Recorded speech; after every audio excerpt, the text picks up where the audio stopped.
You're listening to the New Hope Church podcast. To learn more about what we're doing on the south side of Indianapolis, you can check us out online at becomehope.com. If you like what you're hearing here, be sure you check out one of our companion podcasts. We have a daily devotional podcast called Let's Find Out Together, as well as an apologetics podcast called Salty Saints. Let's listen in as today's talk comes from Randy Spade. Hey, it's great to see you all this morning. How you doing? So glad that you chose to spend part of your busy day here with us as we worship the Lord together. My name is Randy. I'm one of the pastors here at New Hope. If you are new, you will have noticed three of us identify ourselves as one of the pastors. There's four of us. We are all simply pastors. We are all here simply to serve you. Thank you so much for being here. Today we start a new sermon series. That series is going to run through September and October. Now, about a year ago, we looked at the words of Jesus from Matthew chapter 5. We're going to look back at the words of Jesus. We're going to kind of be looking at a series of parables and stories and teachings from Matthew 17 to 20. They have a common thread, and that common thread is discipleship. Now, as Matthew writes his gospel, what Peter says about Jesus, you remember when Jesus said, "Who do people say I am?" And they answered. Then he said, "Okay, but you, who do you say that I am?" And Peter kind of speaks for the whole group, and he answers. That becomes a watershed moment in the book of Matthew. In the first half of his book, Matthew has three major public teaching sessions. We see the Sermon on the Mount in Matthew chapter 5. We see a day of teaching that ends up in Jesus feeding 5,000 people. And then 3 days of teaching in which Jesus feeds 4,000. During that period of time, he also did many miracles, and he ends up sending the disciples out on a mission trip. Then the disciples recognize Jesus as the Messiah. That's what Peter says. We believe you are the Messiah, the Son of God. Well, it appears like in the first part of Matthew, that's what Matthew was really focusing on, that they would recognize that Jesus is the Messiah, the Son of God.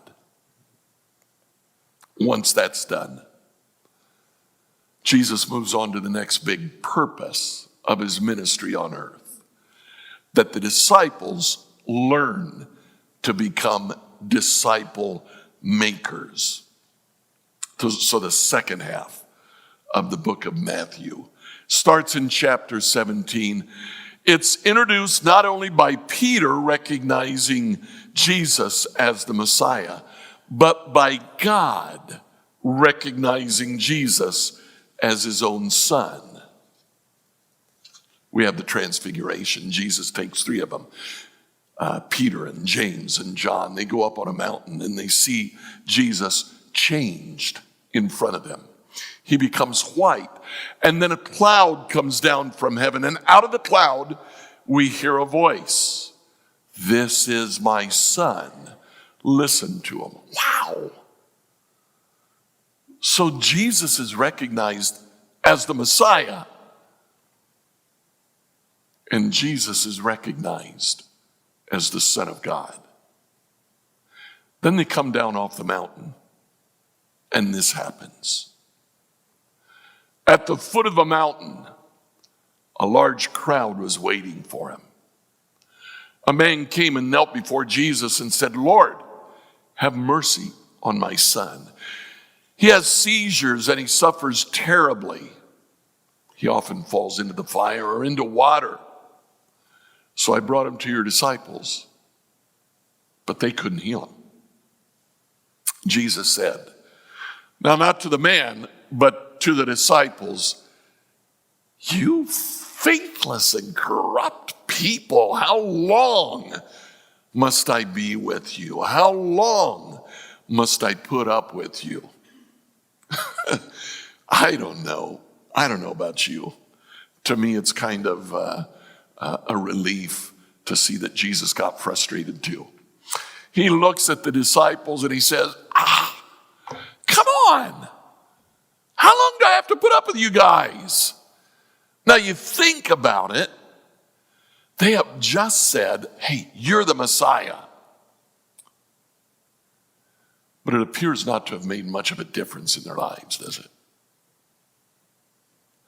This guy brings a boy to him, and they can't do anything.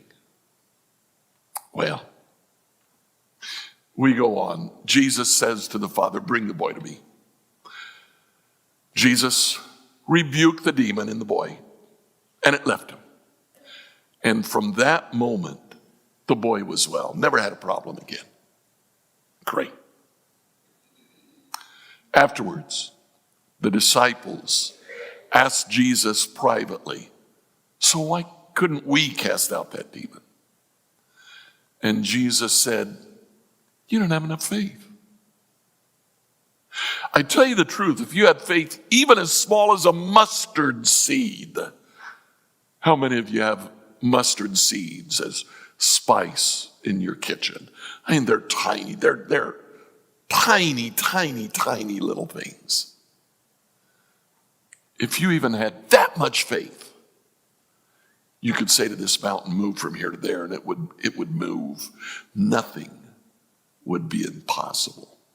What Jesus says is, fellas, you're worried about your technique. You couldn't cast out the demon. It is not your technique. It's your connection.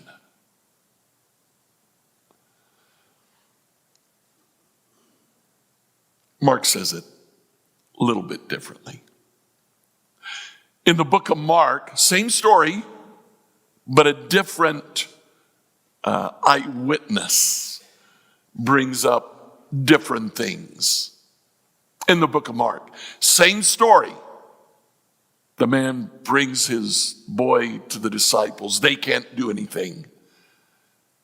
Jesus comes off the mountain. The man approaches Jesus and says, can you help me? I brought him to your disciples. They couldn't help. And Jesus, again, in the book of Mark, he says, you guys, come on. Then in the book of Mark, Jesus says, bring the boy to me. So they brought the boy. When the evil spirit saw Jesus, it threw the child into a violent convulsion. He fell to the ground, writhing and foaming at the mouth. Now, put yourself in that situation. That kind of stands out, doesn't it? That is noteworthy. The boy sees Jesus, falls to the ground, starts foaming at the mouth. Jesus says to the father, how long has this been happening? The father answers, since he was a little boy. The spirit often throws him into the fire or into the water, trying to kill him. Have mercy on us. Help us if you can. And Jesus says, what do you mean if I can? Then Jesus looks at the man and he says, what's at play here is your faith. Anything is possible to someone who believes. And the father says, I believe. Help my unbelief. I love that answer. I believe, but I have doubts. I'm just not sure, but I believe. Now, Jesus looks at the man who has just said, help my unbelief. And he says, you know what? That little bit of faith that you have, that mustard-sized faith that you have, that's enough. He doesn't chastise the man. He doesn't say, why do you doubt? He says that to the disciples, but not to the boy's father. Jesus is not concerned at all about the man's unbelief. He just accepts his faith. Tells me a lot about faith. God doesn't care if you have doubts. That's okay. God doesn't care that you don't have all the answers. God doesn't care that everything isn't just so in your faith. If you have even just that much faith, that's enough. That's good. You can do miracles with just that much faith. What God cares about is indifference. When you just don't care anymore. Yeah, God's worried about that. God's concerned when he sees indifference. He's not concerned when he sees doubt. You know why? Because if you have doubts, it means that you are still seeking God. It means that you still care. It means that you're still looking for answers. It's just that not everything has made complete sense yet. That's okay. God accepts that. Because if you even have just that much faith, that's enough. So we need to figure out what faith means. So let's talk about that. What does faith mean? Let's start with what faith is not. Faith is not simply believing something about Jesus. Believing that he lived and that he was the Son of God and that he was the Messiah and that he did miracles and that he was crucified. Faith is not just about believing about Jesus. James writes about this in the book of James. He says, you say you have faith if you believe that there is one God. Now what James actually says is he actually quotes what a good Jew would say 4 times a day. When he gets up in the morning, in the middle of the day, when he gets home, and then when he goes to bed. They would stand, they would face east, and they would repeat religiously, the Lord thy God, the Lord is one.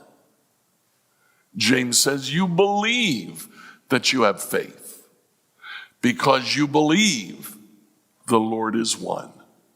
Good on you. That's great. Good for you.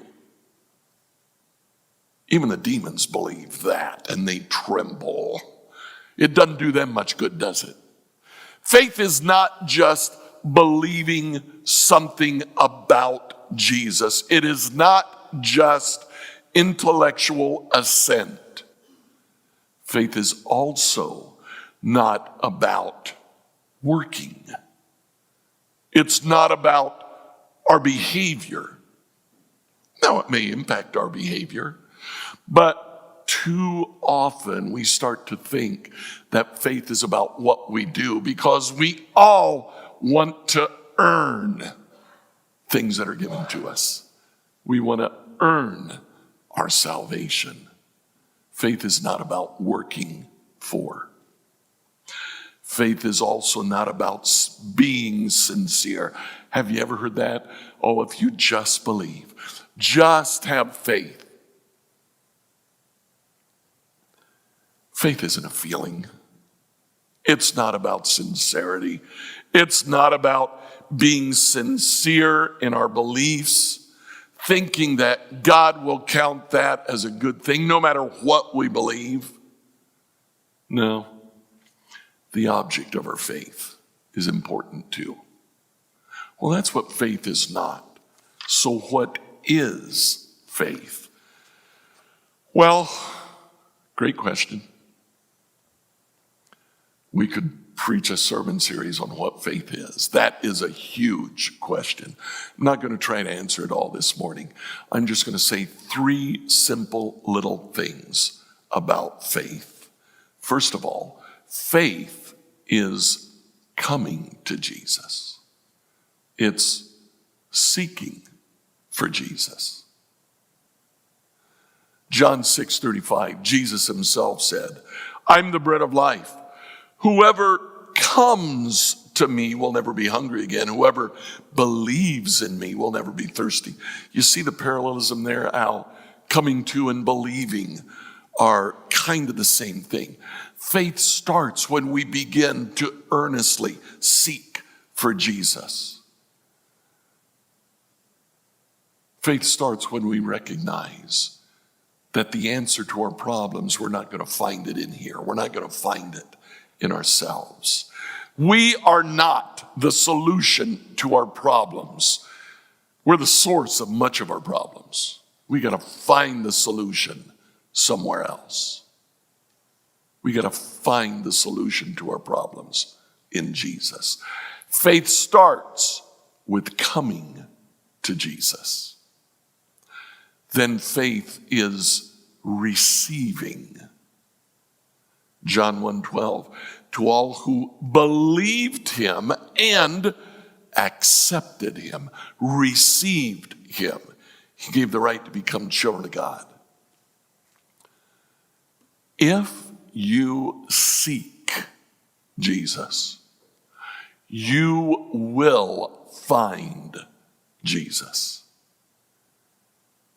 Because he does not hide from you. He wants you to look for him. And when you do, he says, okay, good. Here I am. Receive me, accept me. It implies welcoming him.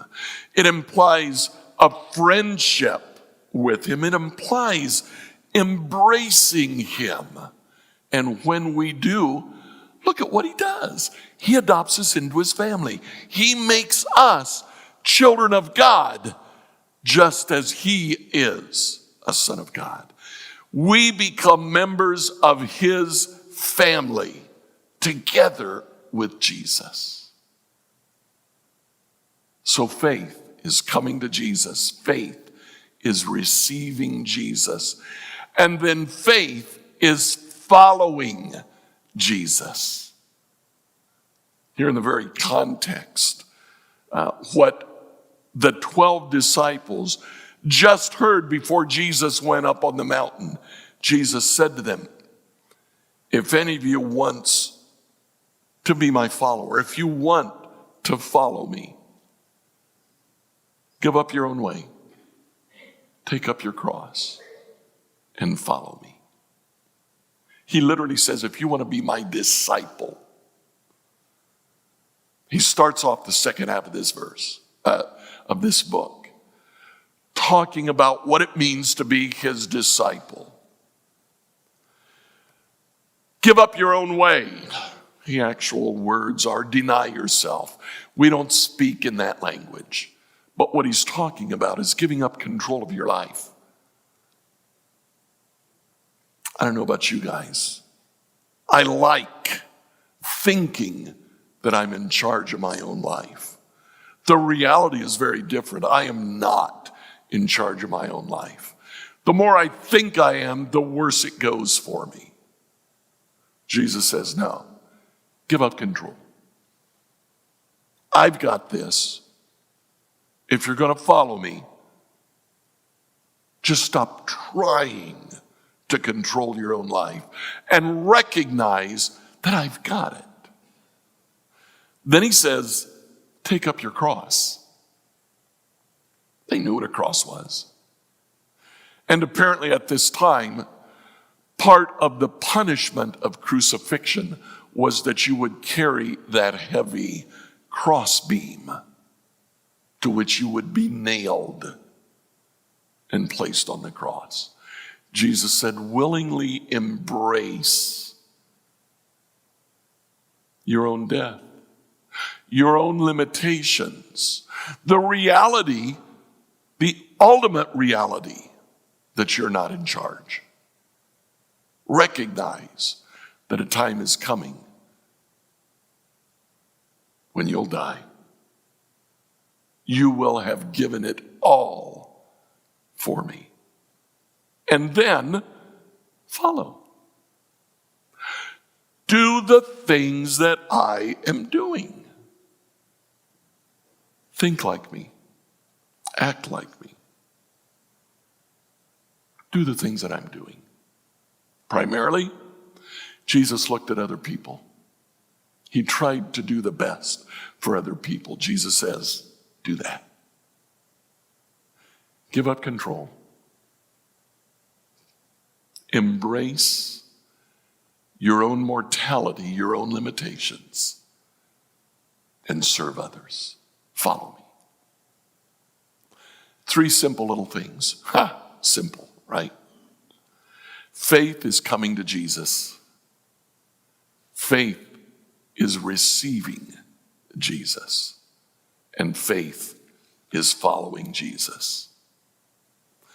What we're saying is that as Jesus begins this second part of his book, where he wants his disciples to learn what it means to be disciples, to be disciple makers, what Jesus is saying is that disciple makers who want to live, love, and go like Jesus have true faith. Now, here we are in church. We all have faith, right? Well, I wish that were true. But I believe that it's not. I was led to the Lord by a man named Stanley Tam. Stanley was a speaker. He would speak in churches through Ohio. He would actually travel overseas and speak. For a period of time, when he would travel to Latin America, frequently I would translate for him. And that gave me a little bit of an insight into Stanley. Because Stanley, before he'd get up to speak, he'd just be sitting there with his translator and he'd just kind of talk. One of the things that he said to me really stuck with me. He said, Randy, I speak a lot in churches, and the reason I do that is because 60 to 70% of the people in churches are just going through the motions. They don't have real faith. And that stuck with me. I have no idea what the percentage is, but I'm convinced that it's not zero. A lot of times we come to church because that's what a good guy does. That's what a good gal does. They go to church when it's Sunday morning. And that's great. That's great. But it reminds me of what James said. You believe you have faith because you go to church? Well, the demons come with you and they tremble.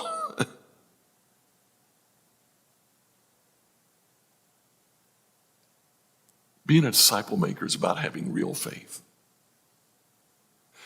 It's about stopping the game playing. It's about not coming to church because that's what we do. It's about losing that indifference. And instead, going deep with the Lord.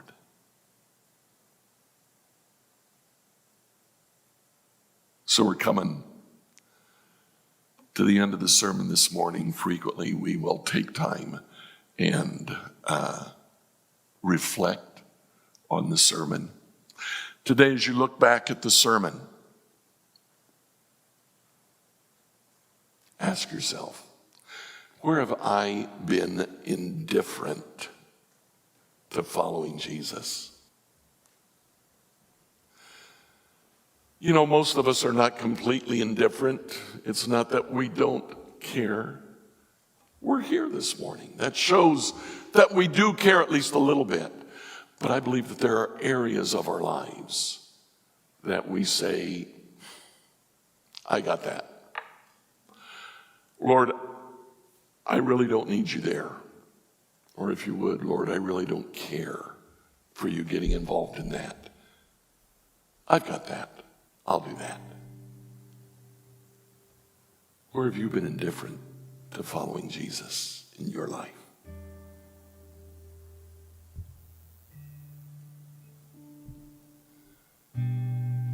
How can you seek Jesus more? What do you need to do to kind of step out in faith and begin to do new things that draw you closer to Him? What concrete step can you take? What do I need to do tomorrow to follow Jesus more?